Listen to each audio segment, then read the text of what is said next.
हरतालिका तीज व्रत की आप सभी को हार्दिक शुभकामनाएं। जय श्री महाकाल।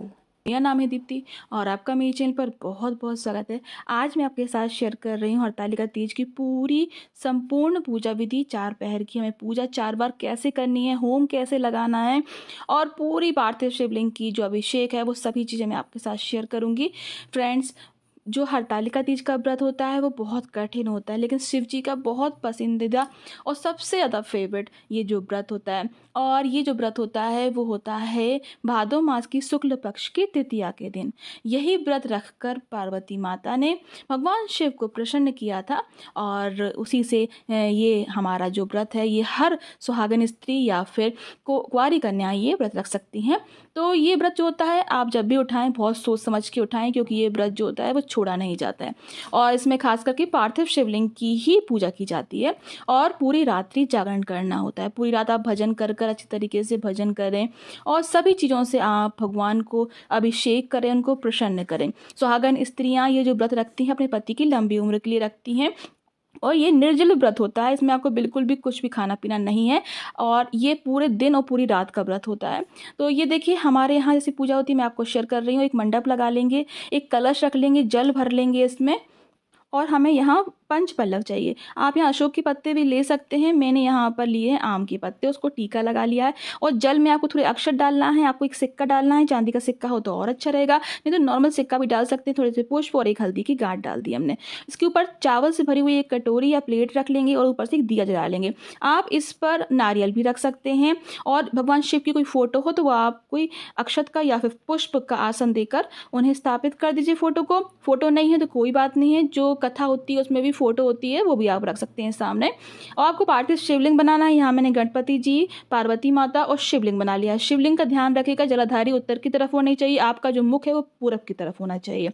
अगर आप दीपक साइड में जलाना चाहते हैं तो आप कलश के ऊपर नारियल रख सकते हैं और साइड में इस दीपक को जलाइए। बस ध्यान रखिएगा दीपक रात भर जलना चाहिए। इस तरीके से आपको संकल्प लेकर पूजा शुरू करना है, भगवान का आवाहन करना है। थोड़े से पुष्प और अक्षत लेकर आपको आवाहन करना है भगवान का कि आपकी पूजा को वो स्वीकार करें और आपके इस पूजा में सम्मिलित हों और अपना आशीर्वाद बनाए रखें। तो ये मिट्टी के शिवलिंग है, इसकी हमें 4 बार इस तरीके से ही पूजा करनी है, जो मैं आपको पहली बार में बता रही हूँ।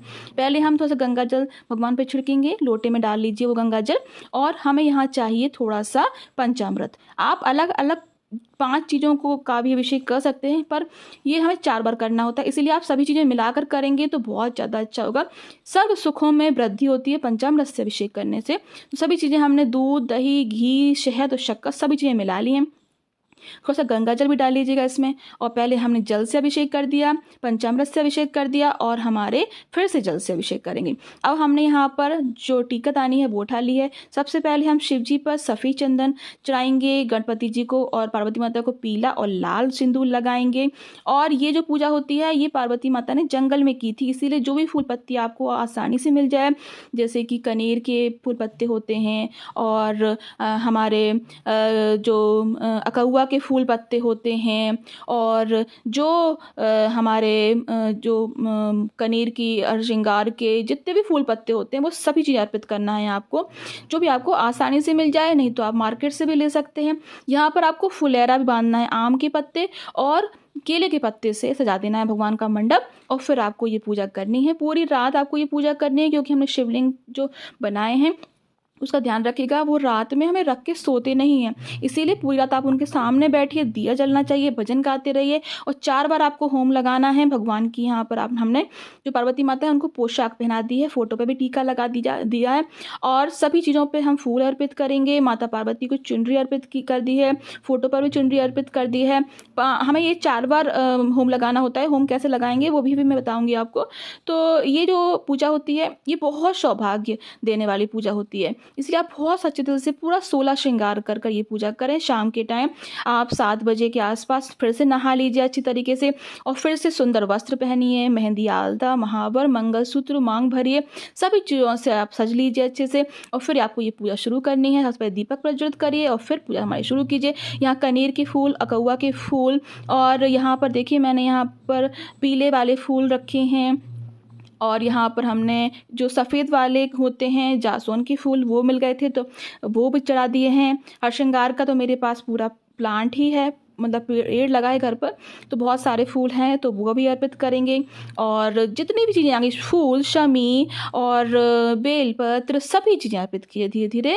और ओम नमः शिवाय का जाप कीजिए। अपराजिता के फूल दिखे मिल गए थे तो वो भी अर्पित कर देंगे। भगवान को सभी चीज़ें ये प्रिय होती हैं। और यहाँ पर धतूरा भी मिल गया था, धतूरा चढ़ा देंगे, फूल चढ़ा देंगे। यहाँ पर सफ़ेद हमारे पास गुलाब का फूल था वो भी अर्पित कर दिया है। सभी चीज़ें अर्पित करेंगे। ओम नमः शिवाय का जाप करेंगे। और जो मैंने अभी आपको पूजा बताई है इन्हीं के ऊपर फिर से हमें थोड़ा सा गंगा जल, थोड़ा सा पंचामृत, फिर से गंगा जल, ऐसे इन्हीं के ऊपर करना है। इनको हटाना नहीं है, हमें 4 बार यहीं हमें पूजा करनी है। और फल अर्पित कर देंगे, जो भी मौसमी फल होंगे। जल अर्पित कर देंगे, भगवान को जल रख देंगे छोटी सी कंठी में। और मैंने माता पार्वती के लिए पायल बिछिया ला कर रखी थी तो ये हम उनको छुपा कर अर्पित करेंगे। पूरा सुहाग का सामान 16 श्रृंगार माता को अर्पित जरूर कीजिएगा। और फिर वो थोड़ा सा आप खुद भी रखिएगा, अपने लिए पहन लीजिएगा तुरंत। और माता की जो सुहाग का सामान हम दान करते हैं वो भी जरूर कीजिएगा। आप किसी भी सुहागन स्त्री को कर सकते हैं, आप अपनी ननद को दे सकते हैं, आसपास किसी भी स्त्री को दे सकते हैं, और ब्राह्मण की स्त्री को भी दे सकते हैं, पंडित की जो वाइफ होती हैं, पंडिताइन होती हैं, उनको भी दे सकते हैं। तो देखिए इस तरीके से 16 श्रृंगार ये आप लगवा कर मार्केट से आ सकते हैं और फिर उनको छुपा कर साइड में रख दीजिए। जनेऊ, कलावा सभी चीज़ें अर्पित करेंगे। ये जो हमारी जो शाम की पूजा है, जो पहली बार की पूजा है, मैं आपको वो बता रही हूँ। और यही आपको फिर से जो फूल हैं, पुष्प हैं, ये फिर से चढ़ाना है, दूध दही से अभिषेक करना है। और मीठा जो भी आपने बनाया है वो आप प्रसाद में रख सकते हैं। मैंने यहाँ लड्डू का प्रसाद लगाया, कोई भी आटे की चीज़ आप लगा सकते हैं, या फिर आप मिठाई और फल से भी कर सकते हैं। बहुत सारी जगह पर बेसन के और गुड़ के और मैदे के श्रृंगार बनाए जाते हैं, तो अगर आपके यहाँ वो होता है तो वो भी आप रख सकते हैं। और यहाँ थोड़े से ड्राई फ्रूट्स रख लिए, हाथ जो कर प्रार्थना करेंगे, और थोड़ी सी धूप जला ली है। थोड़ी सी जो अग्नि है वो पहले से आप जला कर रख लें, जिससे जो हम होम लगाते हैं वो बहुत ज़रूरी होता है।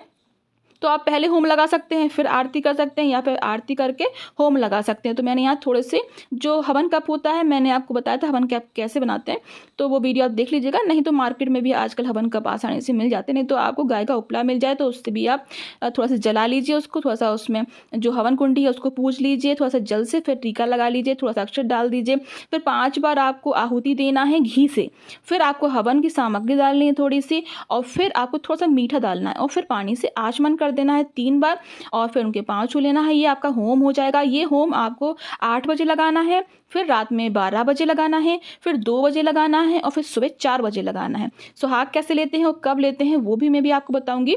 तो इस तरीके से आपको होम लगा लेना है। फिर आप आरती का लीजिएगा और कथा सुन लीजिएगा। कथा की किताब नहीं है तो आप हमारा वीडियो खोल सकते हैं, मेरे चैनल पर डला हुआ है हरतालिका तीज की कथा का वीडियो, तो आप पूजा करते करते में भी कथा सुन सकते हैं, क्योंकि कथा जो है वो थोड़ी सी लंबी होती है। अब थोड़ा सा हमने कपूर डाल दिया है हवन में, हमने आचमन कर दिया है। ये देखिए हमने यहाँ पर प्रसाद लगा दिया और आचमन कर दिया। आचमन करना बहुत जरूरी होता है, ये इसी से हमारे जो भगवान हैं वो प्रसाद को स्वीकार करते हैं। इसलिए मीठा जो भी आप प्रसाद लगाते हैं वो हवन में जरूर डालिएगा। इस तरीके से बहुत ही छोटे रूप में भी पूजा हो सकती है। आप अकेले भी घर में पूजा कर सकते हैं। मैं खुद अकेले घर में भगवान की पूजा करती हूँ, पूरी रात जगती हूँ, इसीलिए भगवान शक्ति देते हैं। बस एक बार मन में संकल्प करने की देर होती है कि हाँ हमें व्रत रखना है, फिर आप खुद देखेंगे चमत्कार कि भगवान अपने आप ही सारे रास्ते खोल देते हैं, हमें शक्ति देते हैं और हमारा व्रत को सफल कर देते हैं। तो हम भगवान की कपूर से आरती कर देंगे, भगवान को आरती देंगे, खुद आरती लेंगे, सिर रखकर पैर छूकर भगवान से जितनी भी अपनी गलतियां उनकी क्षमा मांगेंगे और विनती करेंगे कि हमारे घर में सभी लोग सुखी रहें, स्वस्थ रहें, खुश रहें। थोड़ी दक्षिणा जरूर रखिएगा, जिससे कि हमारी पूजा में कोई कमी होती है तो पूरी हो जाती है। अब ये देखिए माता को हम 7 बार सिंदूर अर्पित करेंगे और फिर अपनी मांग में 7 बार भर लेंगे। अगर आपके पति आसपास हैं तो उनसे भी आप सिंदूर लगवा सकते हैं और फिर अपने उनके पैर छू सकते हैं, और अपने और पति के हाथों में कलावा जरूर बांध लीजिएगा। और यहाँ पर जो किताब है उसको पूज लेंगे हम, हाथों में थोड़े से अक्षत और थोड़े पुष्प लेके कथा सुन लेंगे, और वो कथा जो है वो सुनने के बाद वो जो फूल है वो भगवान के चरणों में अर्पित करेंगे। इस तरीके से आपको ये पूजा करनी है। आशा करती हूँ आपको ये वीडियो समझ में आ गई होगी, पसंद आई होगी। अगर अच्छी लगी तो प्लीज़ लाइक जरूर कीजिएगा, न्यू है तो सब्सक्राइब कर लीजिएगा मेरे चैनल को, और इस वीडियो को ज़्यादा से ज़्यादा जरूर शेयर कीजिएगा। आपका बहुत बहुत धन्यवाद। जय महाकाल।